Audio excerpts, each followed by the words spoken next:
ตามน้ำนี้ที่ตรงเลยอาถ้ามองด้านก็แก่คิดเอาไปที่คิดปันที่ควรจะบังก็แก่คิดเอาไปอะไรเรียทุกนี้ที่คุณลังตามเวลาเราไม่เห็นว่าสิ่งนั้นมันปฏิทินไอ้ปุยนาวที่จะไล่มันนะอาตาเป็นต้าดาวตินว่าสิ่งบุกเสียมันปฏิทินลุงเทพบุเบ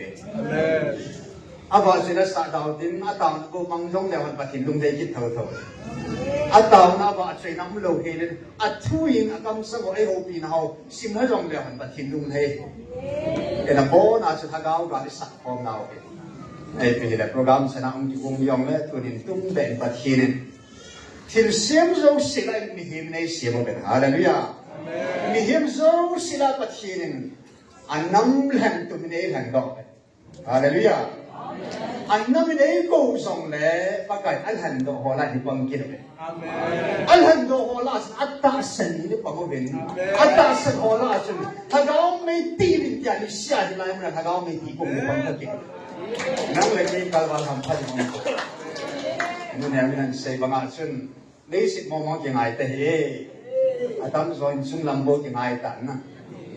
สิ่งนี้คู่คนปฏิทินที่บ้านคุยรอได้ตาได้แค่ท่านองค์ต่อตาเสียมาก็ถ้าเราบอกสิ่งนี้บ้านเห็นจะคุยตัวเยี่ยมหมดนะเวลาเราท่านของตายไอ้แบบนี้เนี่ยสิ่งที่เราลองเราวันนี้น้ำหัวที่มีมูสิน้ำน้อยนุ่งเป็นน้ำมูสังเลยเกิดมาน้ำเด่นเป็นอะไรฮาเลลูยาเกิดมาอีนั้นมิสันก็สิมพูยวันมุนักก็หงลุงซาอัศวจะนั่นก็สิมเหตุ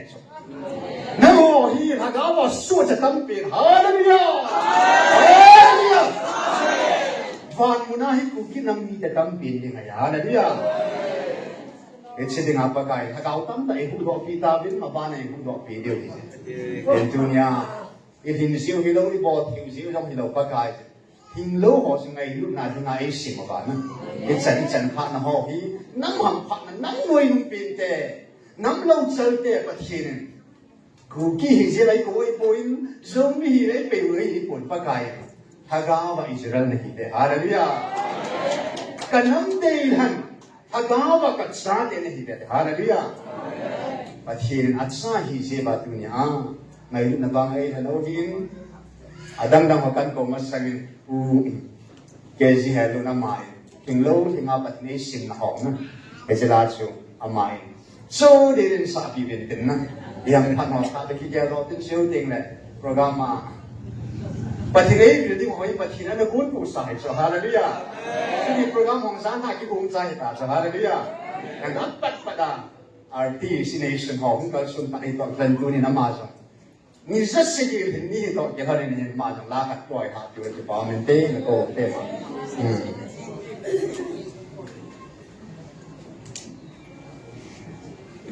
ko sia jong hong se tai malang ang to pa hong se tai hong to na yo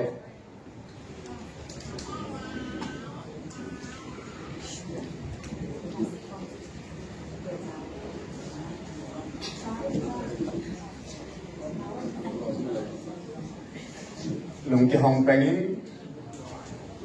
lung kim ye pa ta in kita sa lung ye lo in hin ho zo se phat mang je yo ke pathin ha gao tu pun hi 2023 in 23 be anon min ha gao thing bo yo pi now 2024 in 24 times 24 in ho pi bin hong to Jika juga brilliant humbe, patin hagawin, suami dapat be. Tu kumadi nga sagi be, sing ko git be na di nga. Ago mati ati ko mai suam na ba ta na. Haleluya.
In the zone let para inno Jerusalem ha pakai sinang lekia asil kamno inay taasin lukham oye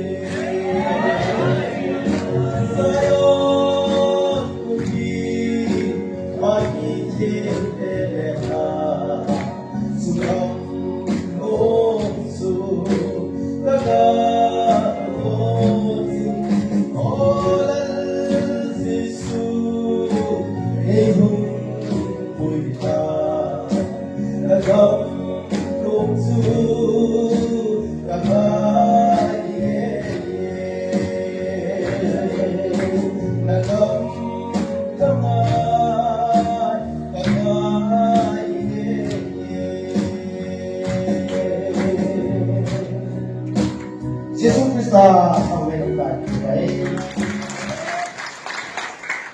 Jika thung tabong ibatin tung bein tao na hin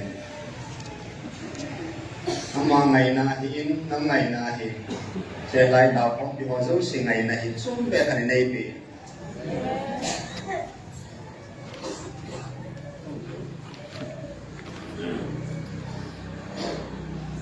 và thế này ngày nào thì cái tiếp bung bị cái sát chân sát hành động này cái đúng là chính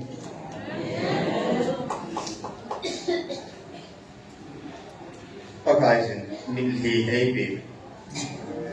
hay bị chính cả thùng cái son zaman mình thì cái món này rồi cái sung làm cái bát thì mình thì cái đắp tên sung lên hay bị bát thì cái thằng vậy Aziz hit sim mil hiyafu na ina mo kitong dingay mo. Kilsi na kitong dingay lang kila. Entuhin inam din mo ho nagyal pagkaw kilaw din bagayin. Israel did so is it me that so ding buwagat lalaw het. Namo bang so ding kong hilaw. Na tisano tisan suwa luntang saling taatsabi ding buwagat lalaw het. It's about kunin tunin bathilin ehing loido bin inam sumo achisa kitha kima anaume ibebe ho in tu sunga hin sila ei mo kala jong tin kitha kima natin sene adil tunin jong bathil haga bin namadi banana nei poi tini ei ho pinin kyam ka sei enge nam sepe hat sanga ban nom boy namadi Krista di kita himpo pan pilopin, nama di kita tiibin, melma thana hilo kita mawala mo kita.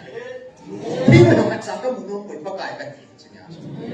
อันดับเป็นน้ำมาที่ไหนปันมองสนิทกินเองเป็นเหตุสอสกิลายนั่นอันเดียขังสีเสียนนี่มาสาลอนเย็นแฮปปี้เหตุมาที่โอ้อิสระมาสมบูรณ์ประกายอิน้ำพิวกิสิมอันนั้นดิ้งลาอินาเบลฮาเลลูยาโอ้ประกายกันน้ำพิวเนชั่นเนชั่นนับพิตาบูติลาอุเซฟเฟตที่หิมสันติมโอ้นินลักษณะสุกิลแต่ยังไงตัวอาชีพสาวนินมอนฮอหินโบนินปฏิโออิสระมาสมบูรณ์หินปูตัวฉันนะอิน้ำมุดินมุดาสายตันเกลาดินอิน้ำมุสตูดิมสิมตูดิมปฏิเลหินเจฮีตาวนั่นละปฏิหิงาตาวนั่นละสมัยนะเอเชียมันหินสันติมอัตเรกนั่นละกับปีไตม์อันสักสายใจเลยทุกขณะตาวในนั่นเองเองตุนประกายมันมาตัวเขาเองนับว่าชาวบินยูหิงโบเยซูคริสต์มินินจะได้กันตัวเว้ยถ้าสัตว์ดิ่งพักกันจันจิตร่างกายหัวจุงอะไรก็จะเป็นลุงลุตตาเองไงปีเดียวหัวจุงอะไรก็จะเป็น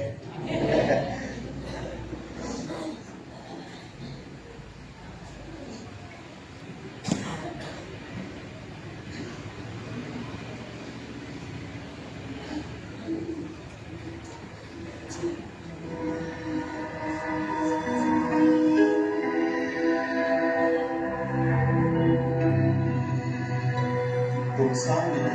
หลายแล้ว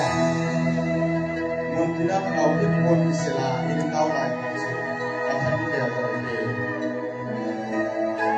ผู้หญิงประเทศนี้ไอ้ผู้หญิงจะได้ถูกตาวินประเทศต่างๆนั้น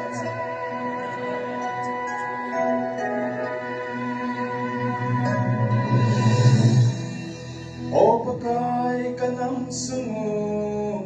ในเสียงพัดเบตาวเฮริสินกำมังโนยาขกาวบับบ้าบังคำกองตำตาอุ่นขกาวบักโคมุลโลลุงจัดไปนาอดิมกันนำและกำบ้า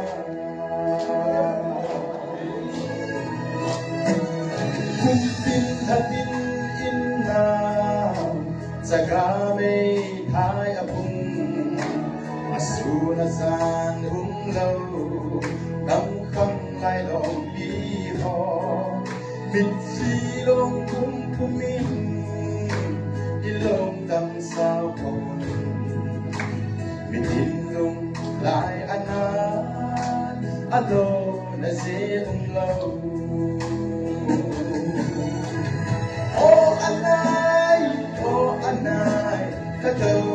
sopobe, ibang atisan lona, namabaw na hipagay, kay Hofate, na yung simbaging tawin mo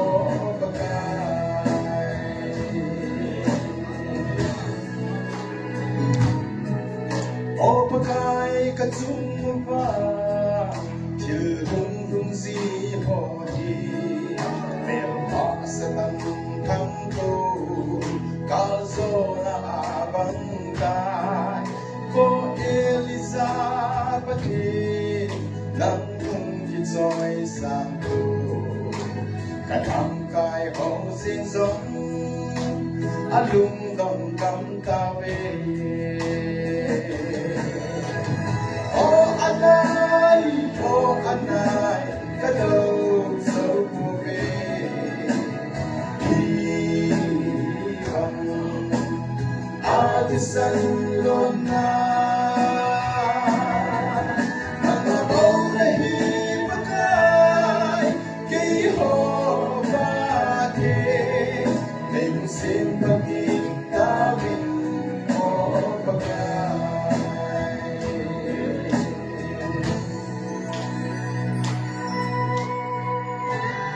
Yung mula ikaw Hakit so ilalay yung pinbang na ilitaw Maulang kayo ng kaulit po sila yung ilitaw Habit pisang and mo kamay ko yung ilitaw Pathirin at kumain na ko yung kumisamang katsu Misan Lona Kisi Lung Simo na Otsu Ano Tapo Duri na Takero Inang Sinita Kita Takero Ni Riti kung kutsirahin ng ginsaw din Tapi di nga tao ni O bagay ka ng mite Hau din mo din na Ang magahin ko Ang mo habay bumin Sanay san pumin Ang magahin beloy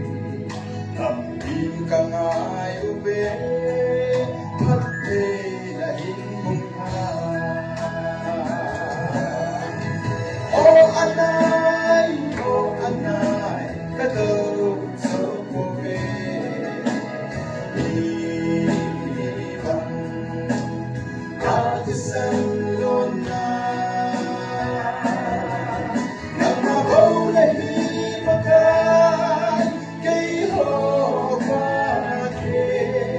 Naimsing pagkitawin o bagan Oh anay, kadaw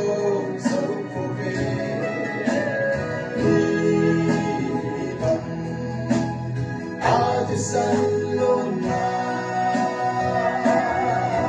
Namabaw na hibakan ng bibate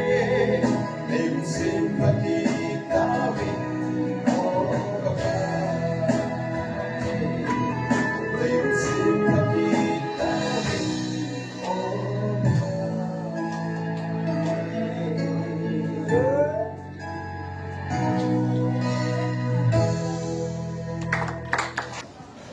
Bathi mo isang masaro hinamodin mo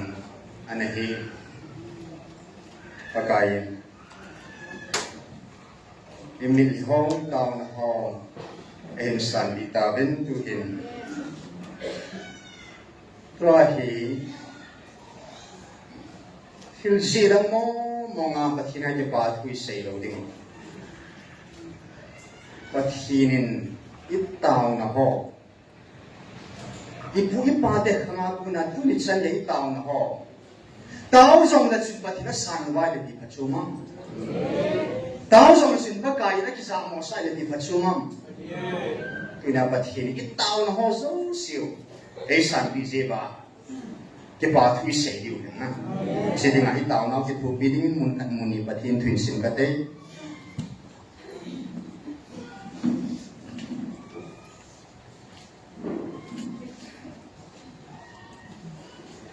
James bunga Changsom na segi Changsom na bunga chin mitson pamitaw pinagsu til na sata bo he hi Ilisa su i ho pin pingai panga he sugan ke thu mi hi bangin gusuk lo na dingin lunglu ta ataw le kum thum le agukam sunga bu ajuta ko na hi chin ataw ki le wana ponin bu azun lezin aga asulo ta nahi hallelujah Elisa pathire ho pathire Elisa ta na sampai nambi ta na santai hallelujah abana Joshua Ujung pathire tu hingai ho bina wang na pangahin eche nangai kirauten pakai athui hinga e ho pina mo mo hi avela hi hanlang e ho pi sing mo hi athu chen lo athui hinga e ho pina bible mo zo hi mun zakat le mun saki le mun dia ni ta hi hallelujah kathua ka ho pina di isi bible thui nei pa chun kathua ati kal kali amma mo mong e bilo ti po chin athui hinga e ho pi hallelujah Athua ke kalpuin, athua ai ko bisu. Mun zakat le mun som sekile, mun lia tai. Joshua bung som. Sang som dan aku ni sin suki kate. pakai sin amol mi te Israel sa te api do ni ko chun Joshua pakai za sei echi atu sei chu Israel mi mu patta hi kya si hi nisa Gibeon wa ding denin lang ha so ai zon payat ding denin adi Suhin nisa zong ading dantan ha zong dantan Israel nampung pi Amer mateo chunga ala su masang sin aum dantai esi tu sim ye jasan le kapwa ki sun hiloham ni khaling sakta bangwan lai zot nisa aum danin nisa humba lo kirin aum dantai pakai sin mihim tauna asan pia hita banga abo na hi masangin zong hisinung him zong aso kapui asi su pakai amatain Israel tingagal asat di hibobe Hallelujah! Nakagaling na sa tiyo pati na Hallelujah! British galing na sa tiyo pati na Dus nga may galing sa tiyo pati na Hagawa kalurya galing na sa tiyo pati na Belzebul tinalengam Dus nga song hagaw kilo Tinaleng tenik lai mo na Hentama kipunsa Check kayo ha pati na Hallelujah! Kasalong garzo sing pati na hi hagawa garzo sing pati hallelujah anam ding hante galay satyu pati na hallelujah awan ki tingu se mangsa galay satyu hallelujah hejechu Joshua taw na san ba Elisa taw na san ba Moses taw na san ba Daniel taw na san ba ade ya nammi ti hopakai sin tu sung te puna na sei na puna panyo khatlani akita hota na sala ki hallelujah du khama khatsa kita khatlani patilung haina natong taw na malai si ba ya tin hallelujah insul kinai hui pa the gospel ki pana tu kha ati sanai la to na tu insul na hilobin patin na taw patin lung haye thadam mangmanin imu modi moto modi lai na khatsa tenin patin na to si kitu pahin lung hay sa lantong pati na lung hay hallelujah Duni bagay ako kaban karon dong din patirin nam yata sa nisa ay puy khom tawin ni sa segi koy manam taw kapon hallelujah hallelujah hallelujah gani sa ibaw patirin taw ning garsa din hallelujah hallelujah sa din namit din sa din Amen. Ibisinang katuhi himto chamjam sanga himzo hagaw chamjam patin tu him ati hallelujah. Dunya garsa khompi ade den zan na tha be naw te ho ka be nei na combination.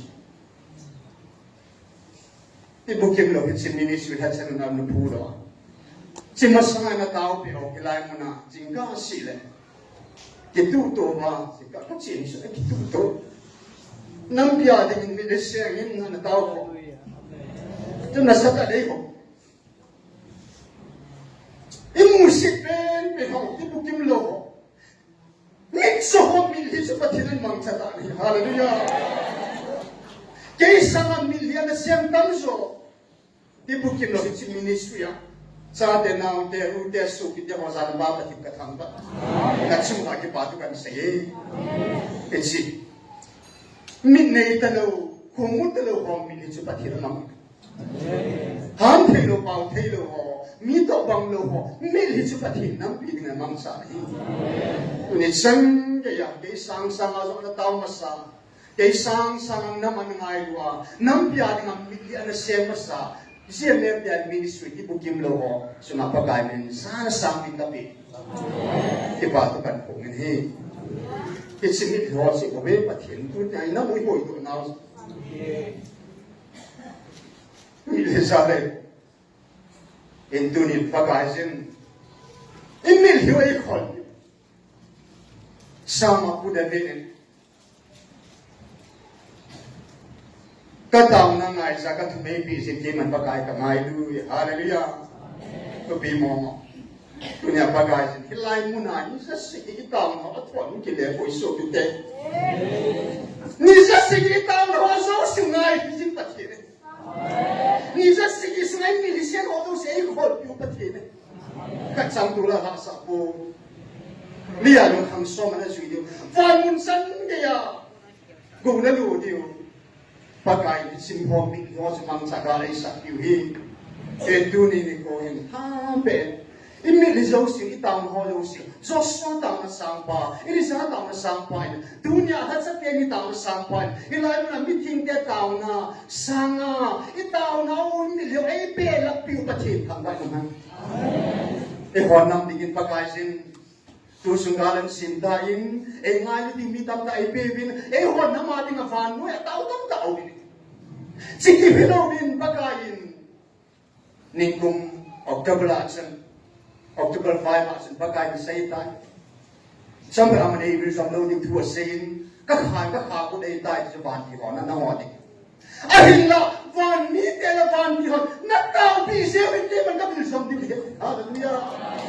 a thil se ko se hon na pam ta ni Buoni sa ding dan na tiala ding ni. Van ti la ho so to na ti la ko ni ni. Michael van ti nei pan pi nei ti ba nei pan pi ni hallelujah.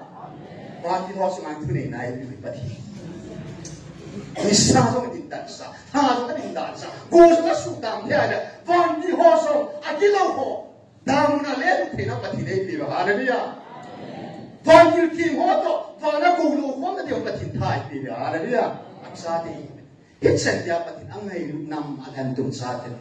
itaw na ho so si mi ho do si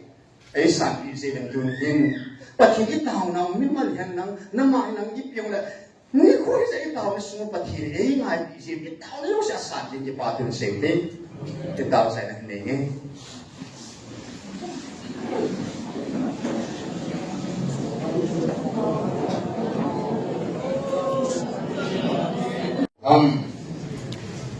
Azizu isubat seng hagaw bitang sita na ay tayo yan. Panoy pong pisangay hagaw mantam sohi pathin hilo sa tanong na hen so. Ihagaw mo sulat nga hata pa mo din na. Sumna za ko ba hagaw may yung ato nga mo so. Hagaw kata mo na bulit na din nga so. Hitsibang mga so pathin eh hon hagaw na day dan so. Nga ulang kat kiday sanang pathin hagaw na day so. Amman ding no lo ke le na tu nen thagaw ka dikit su tu bin ichang ki ta ve hallelujah kelai ta thagaw ka ki bo na slai ta me le ta sat that song le thagaw ta the bo bin thagaw ta san ya sumanga ta muna puili the ju pathi na ki wan til ki lo tha ne na bin amo nang san se ki la ba ta muna chu koi ka lem na theidam pan hum ni abu lo na tunin pakai nombuin alhat sa teni mangsai pakai hu do pitawe hallelujah tagaw na pakai at susinge tagaw ngai susinge dicho Kristo ako na si kan sayo kin nampi nupe pa be banga kamang no ya now sen banga sakilai na pena ba ina ka na house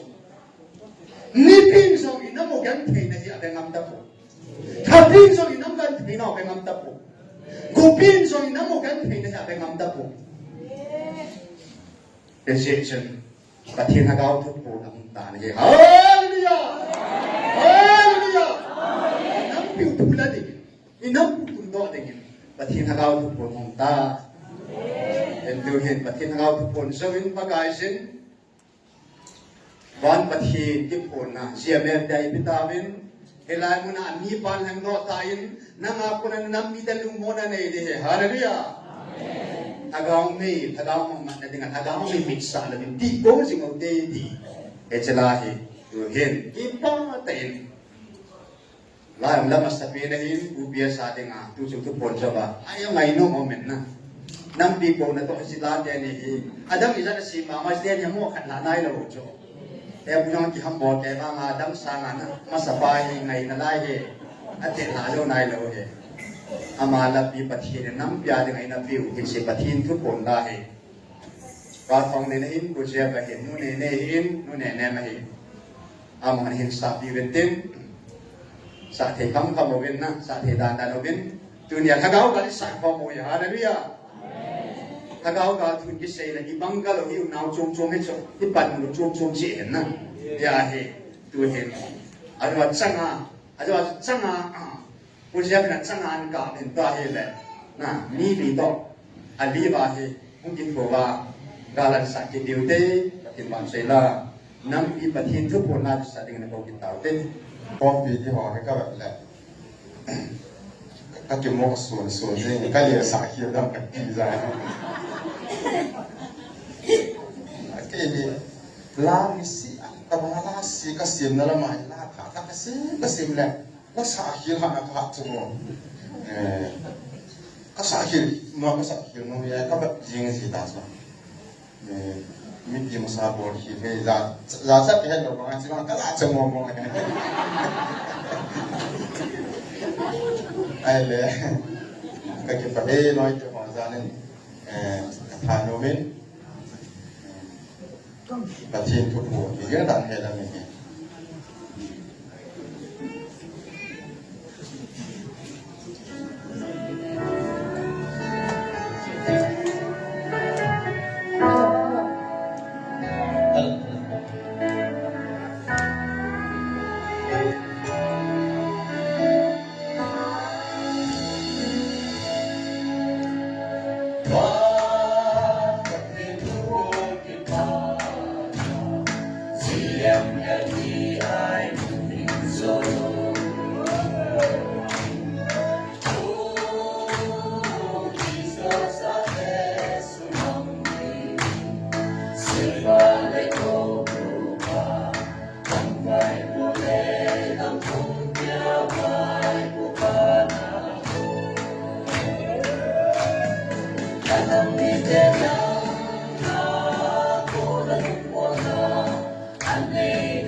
พระเจ้าพระเจ้า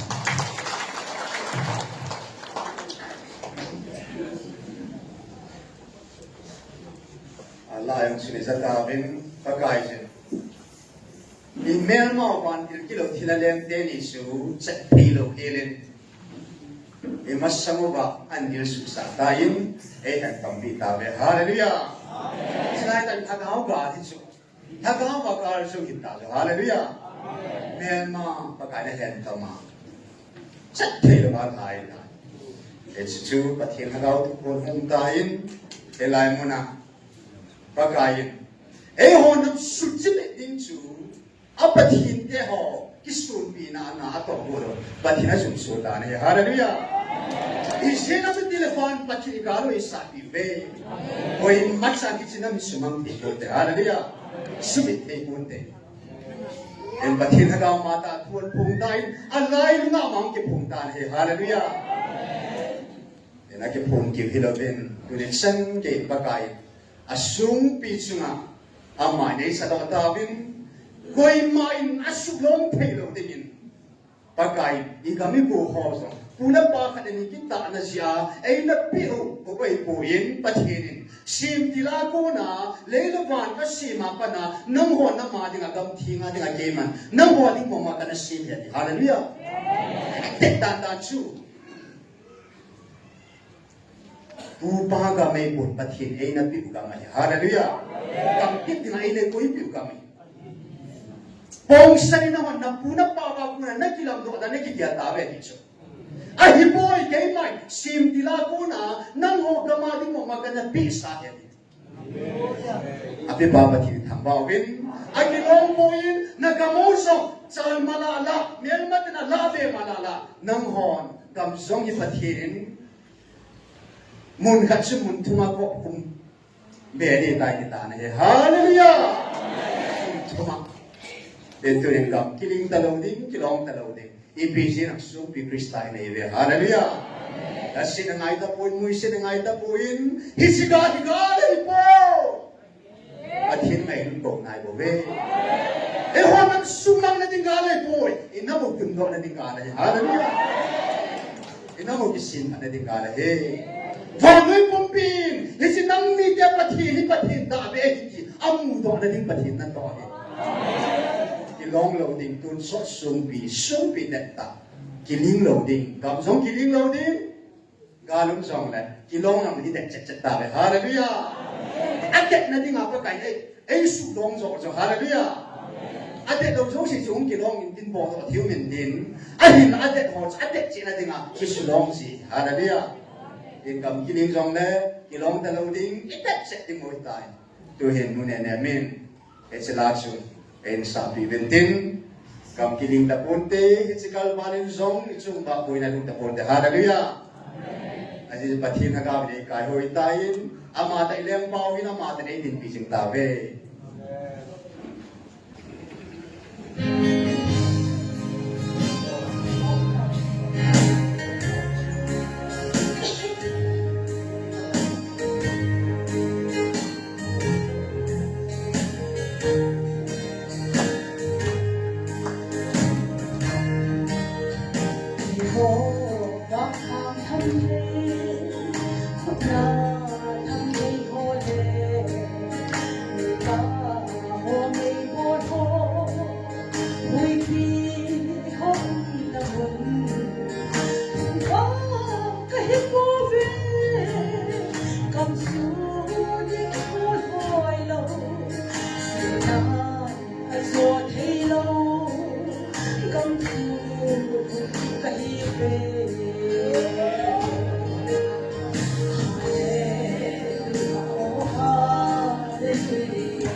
Kariji na kan so na imo sa nung siyo. Hallelujah.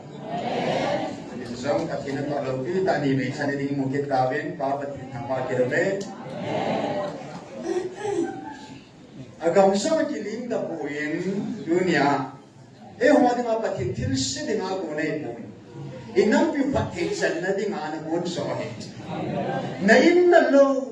kilamang ki hal mang na su pi thi mang ho so dunia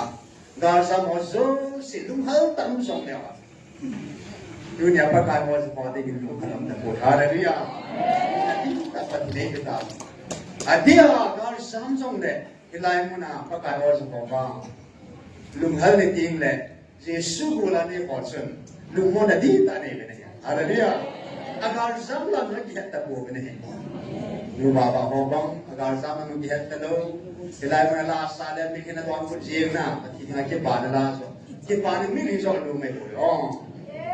aswa ke ka na yong su inam piwa chi sa in ka na ho chi patin ka da sa ki po to sai do ai ta ba patin amuna pha sang sa na patin kuin ho na tua he le pa ka wa sa lo wang kap kam na lai di he na nang na ke bang su ki kap ta lo de hallelujah ke pa si ki wi kai ko jin mu ba ba in nung hala kom ting le ti la su Krista gula nei suke gal za mo zo sin mo nei nei ho de che ka ben pa thi nga gal lai ta du mo nga yu mo in le lo mang som le la ya va ho sa nei nei bao ki de che ma ko nen la na ngai jom ki do tin do kan ban ban si ki tiu he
in ilo is itsa bê kê dòng lệ ngày lúc na phát thiên phát thế là phát thế na sang bên phát thiên ngày lúc này phải tạo về hallelujah hallelujah bê là thiên bê chung nung phát thế na chung nung chu ba in ama hi na ngày lúc na chế bê chỗ này hình ilong mong tan itaw mong tan galay tay song mong hamong na maba sila sa tiwi it's also sila la kulay sa now ngayon na milipumentaw si Mugti di ba nga pina tao na hosala in hesitation itaw now Michael Bandil at hapa nga imilyo ay sa iba patin tuwin sa galay sa iho azulin now deho it's ministry it's I now deho isu biteho milhi matinasangin ya dunia milhi na siyang masahi ko kihanin dunihin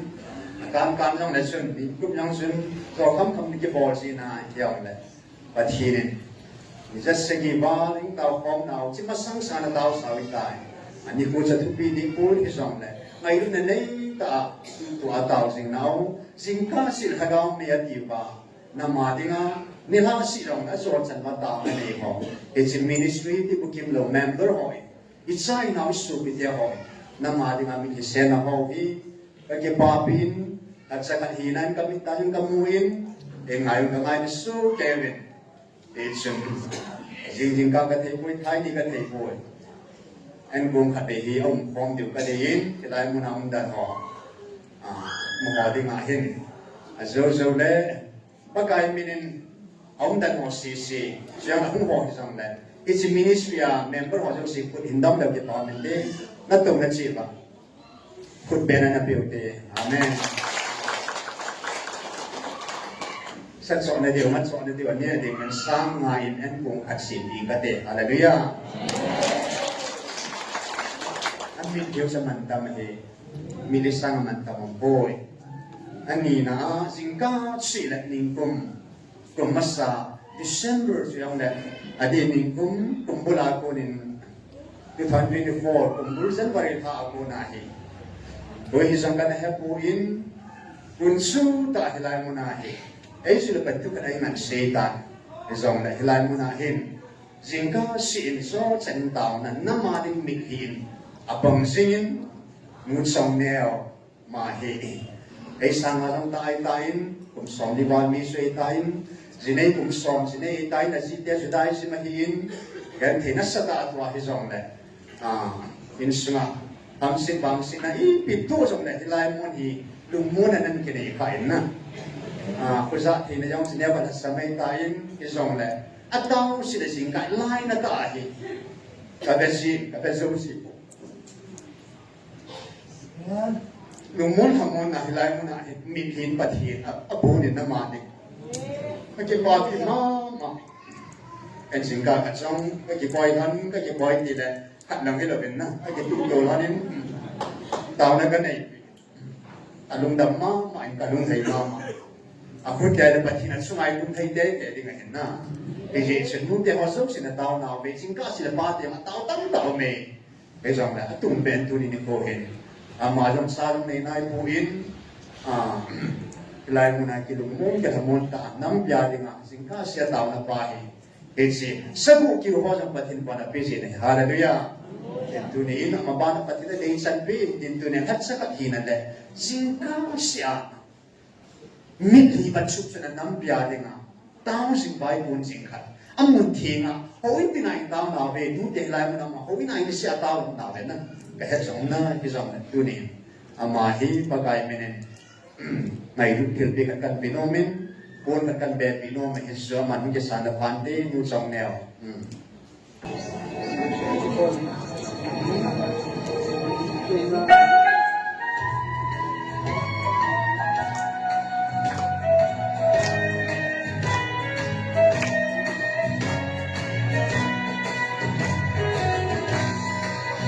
Pagkay ng di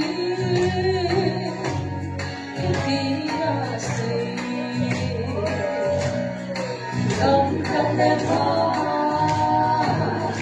kalong bigawin kung kumasa sa mubilang iisip na mo'y pipigit ng nasa pagkay na lahat sa ating bangsa. Hanawang kay dinis ang sanatang pagkain ka.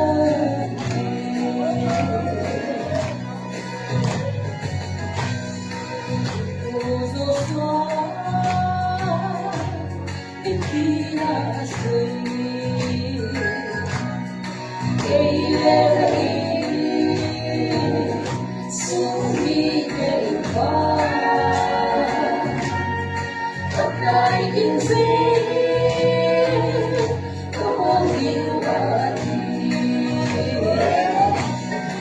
ikinsin na huwi pipigin mo ay sarap pagkay na lahat sa ating bangsa. Hanawang kay dinias ang sanatang pagkain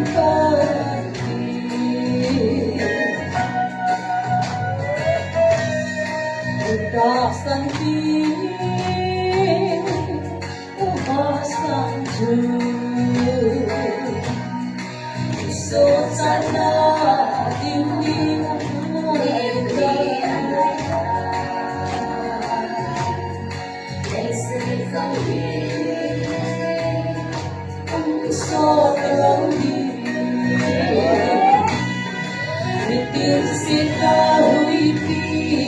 pipigin ng laisa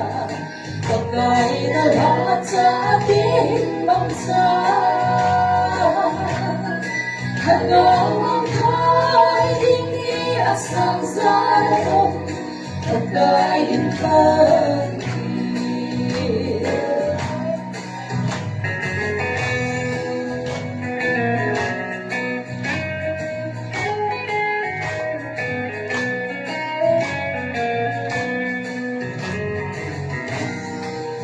Cô đã không trong giá sương mì và cái ra đi không cần cao vì thế có thể lâu ra đúng đúng gọi tin sẽ cao huy no laisa pagkay na lahat sa ating bangsa. Hanawang kay dinias ang sanatang pagkain ka.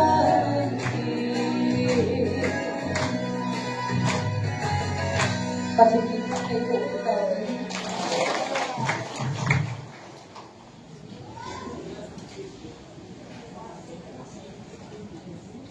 Inampiu thagaw isu chatte na di mo ba bagay pisigal di pa ya tilzo sen su sai hallelujah athat chatte mangsa nampi taw na mangsa thagaw mang tamta e hudo piu pathit thang bai nung han hallelujah hallelujah amen so thagaw tumi hudo pi tawin hallelujah thagaw ngai lu pathin nei men tunya inam sum til su le inam piu kitum do na ding le tuni san hilai mona itoi the na hi na melo hi kadila chun hasate ni ni hi kan thi san kan lunga chun kan ngai han dan dan song hing la ya pulhan ka do chu na ho zo sin na pulu kan do su ken ta hom pi ho zo sin ngai pi su ken ni si lai mona ta hom pi ho nu le ba tho ka be si ta sa bang zu pi de bang ma ka nei bo a hi pa thi ne le ya song ga ti ka me pi de hallelujah Hagao kuisul hagao pong noi bun naga pathin ei pe de wita. Van me hagao ma ho sape nama pathin ei sep de wita ne. Tunin bagai se. Israel te ke man kanan kam kap pu de nam ho so. Iti hagao ma ka sa de iti ka pe da da ma ti hallelujah. Nam le ke taw na mit hi sil hagao mi ti ko mo imil hiu sa la chu gam ti gam ngi lun de wita ne hallelujah. Jadi tu ni nak tumbe online na tahu mo, mun tina tahu mo, cuma kita baju kan same, amun mana brand sa tahu baju kita baju is same, nisya tahu baju kita baju is same, tu ni hungzo lo baju kita baju is same, hang tu nak tumbe ni si kita banaw ni, tirzo sing ngay lu nazalahin, ihagaw suca na di ngahin, batire ngay lu nazalahin, kahit sinta, hallelujah,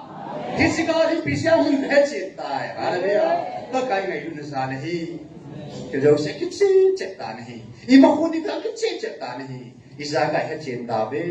यीशु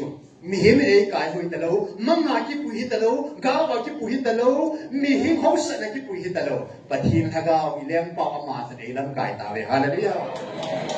ऐसे कहे चिंता तुमकिन कहे चिंता कल मरिया पकाइसन ऐ न तो नाजों तू नहीं हो ना बिल थी ना दिखाई ना था hallelujah Nasa Israel te ho nagawa ay sim te de mo na na hin. Til sim lo si mo dengan sim yuhin ka het sin tai ti la chu. Nu chong nevin en sa pi bendin he sia sa sungin hin. Even this nu to say get pole. Zip la kalom na bo la kan present mo mo so na. Ahin tu ni. Pathin nei pi ngai lu hi ngai lu na kan ti de hallelujah.